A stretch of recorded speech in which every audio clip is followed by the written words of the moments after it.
What's up YouTube? John here. Thank you for joining Blue Carbon Reefing.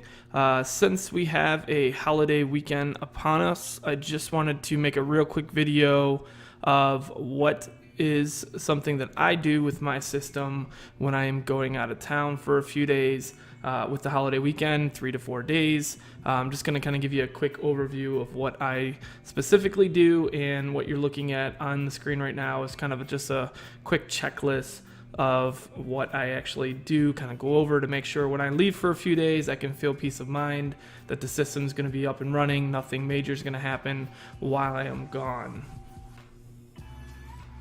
So first up on the list is just to do a really big feeding to all of the fish. I am actually here just giving one entire sheet of nori. Probably will take them the entire day to chew on this thing.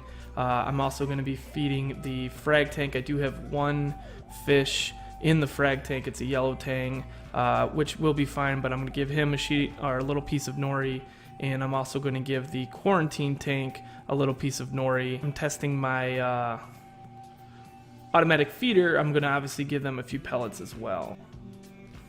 Next up on the list, I'm just going to make sure the auto top off is filled up. With a few days of evaporation, you just obviously want to make sure you have enough auto top off to make it through whatever time period you're going to be out of town. Third thing on the list, I am going to be setting up the automatic feeder. Since I'm going to be gone 3 or 4 days, I have some new fish in quarantine. I do want to make sure that they don't go a few days without eating, because potentially I could lose some fish that are already kind of a little, I wouldn't say emaciated, but a little weak with wherever they're coming from. So just want to make sure that they stay strong and healthy and get ready to go into the main tank, so I don't want to miss 3 or 4 days without feeding them at all. So essentially I'm just hooking up the automatic feeder. It's made by Eheim, and what I only do is I only put, this is still probably more than a few days, but just enough food. If that whole thing got dumped in there, the tank probably wouldn't crash. So just wanted to make sure there's only enough pellets there. Then we're going to adjust this to the very lowest setting. It's the only tough part about this. We're going to give it a dry run, but I really only want the lowest it can possibly go. So there's no batteries. We're going to get some batteries in here.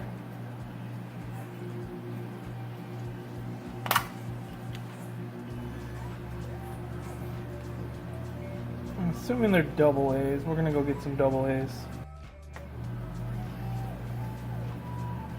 So it looks like they both go the same way. Nope. It looks like it's saying one goes down and one goes up. I don't know if you can see that or not.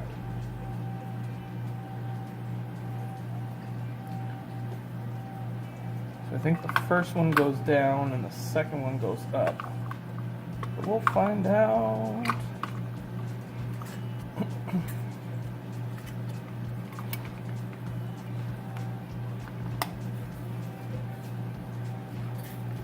Well, we got power.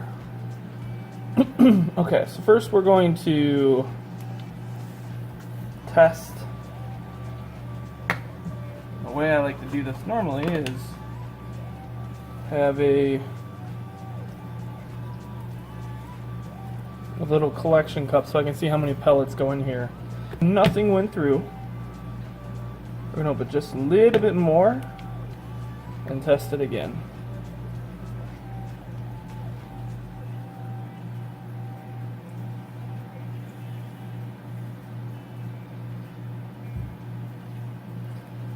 Nothing came out, so we're going to push it just a little bit more. Kind of click there. Now we'll see how many pellets come out in one rotation. Oh, we got stuck. That's what you don't want to happen, is for it to get stuck. It'll get stuck in a down form and it'll dump everything out. That's why I only put as much as I think is probably going to be used in at least 3 to 4 days. And what it means is I need to get some better oh, it turned back on again. I need to get some better batteries. So it keeps going out again. Now, it keeps coming back on and it will stop in the up cycle, but it's saying low, which is telling me the battery's low. We're gonna get new batteries. I do have a voltmeter, so we're going to test the batteries.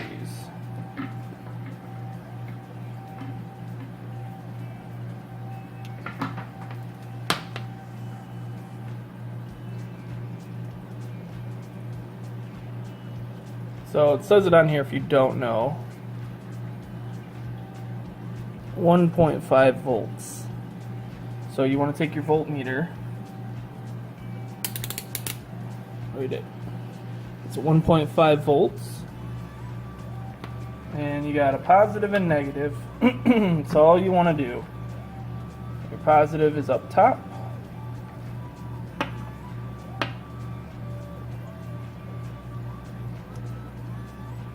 And your negative is on the bottom.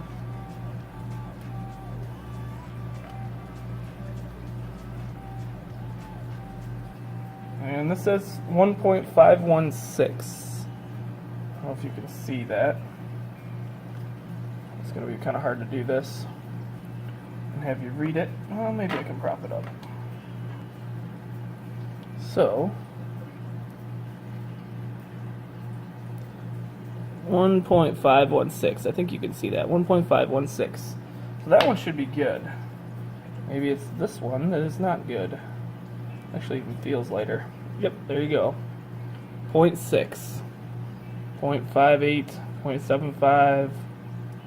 It's that's the bad one. Be right back. We'll get a good battery.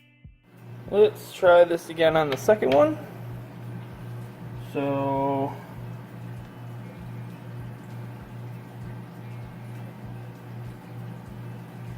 1.48. It's going up. It's almost 1.5, so that should work. These two batteries are full charge, the best I can tell. So again, we're going to go down and up.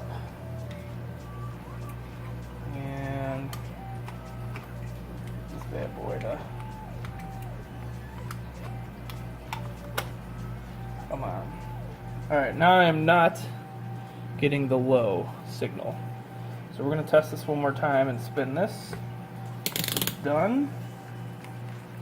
We'll put that away. So I'm going to put this back in here. And we're going to do a little test. Let's try it again.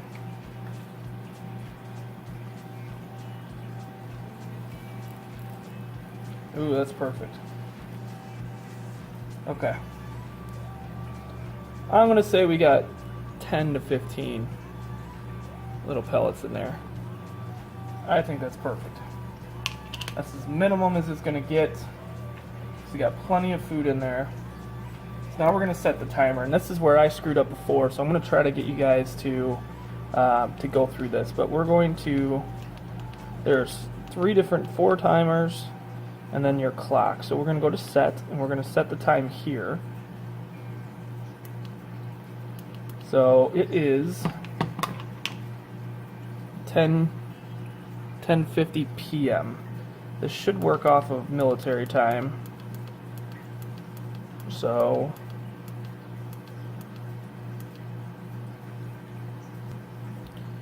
all right, 10:50 p.m.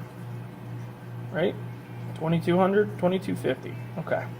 Set. So now we've set the time. I'm only going to set your time that you want it to spin. So we're going to set this one, and I'm going to set it for about 10 p.m., which is 2200. So I only want it to spin once a day, 10 o'clock. Lights normally go out at midnight, so it's 2 hours before the lights go out. And we're going to hit set. Now, here's the part that we got to change. We might want to change this again. So there's a 1 here. That's the first timer. I don't know if we can get as close as possible. See the 1 that's on there? Now, the thing that you have to do is you have to tell it whether you want it to turn 1 or 2 rotations. I actually screwed up one time. I had set this. I set the time and came home and I had lost the fish. And I'm like, why did I lose this fish? And it's because the automatic feeder, I was gone for a week, the automatic feeder did not feed at all. Because I didn't tell it 1 or 2 rotations. So I really screwed up. When in doubt, read the directions in the box. I've used these before, so know how to do it now, and I've definitely learned from my mistakes. So 10 o'clock, it's going to rotate, so we're going to go to mode, and then mode. Okay, now you see the 1 is flashing. You got 1, 2, or 0. So I'm going to turn it on 1 arrow down, so it's going to rotate 1 time now at 2200, and we are set.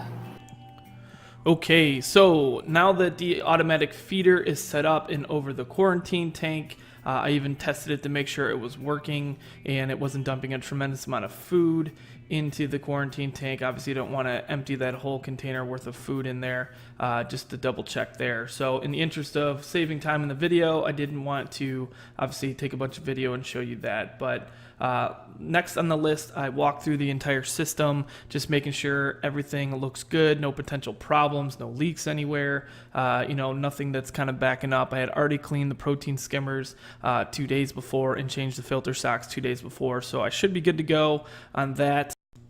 I did do one final walk through downstairs and upstairs just to make sure everything looked good and no potential problems. So next on the list was to make sure that the Apex was connected to the internet. Easiest thing that I do is I just log into the Apex Fusion and just make sure that if I turn something on or turn something off, obviously it's responding to my command. So that way, if there's any problem while I'm gone, all of those fail-safes I have with text messages, of course, will send me an alert so I kind of know what's going on and can react to it right away. Just so you can see what I do with the main display, I actually had the builders, when they made this, hook up a light switch. So when I hooked up a light switch just to the plugs in the ceiling. So you'll see it, light switch, the lights off. Turn it back on, everything comes back on. So when I leave, I'm going to just have the light switch off. So the very last thing on the list, if you can see here, is do not change anything with your system. If I know I'm going out of town in advance, I will not buy any new pumps, any new equipment, any new corals or fish, put nothing in the tank that could possibly have some kind of reaction. It's really important that you make sure that you follow that step. At least in my experience, that is when things are bound to fail, when you make changes to the system and you are not there to react to them physically. So just wanted to make sure I stress that. I really make sure that before I leave, everything has been running and normal, and from day to day, I haven't changed anything major to the system. So basically, I just wanted to go through that with you guys. I know that this video may have been a little quick, but I definitely want to get this together. Of course, one more thing I decided to do before I left town for a few days. So if you enjoyed the video, hit that thumbs up, guys. I really appreciate love for all the videos. If you have any questions, if there's something that maybe I missed, let me know right away, because maybe I haven't left town yet. If this is your first time here, feel free to hit the subscribe button. There will definitely be lots more content coming out there, of course, and I thank you guys for watching. Hopefully you guys are going out of town. Be safe this weekend, and we'll see you when you get back. Happy reefing.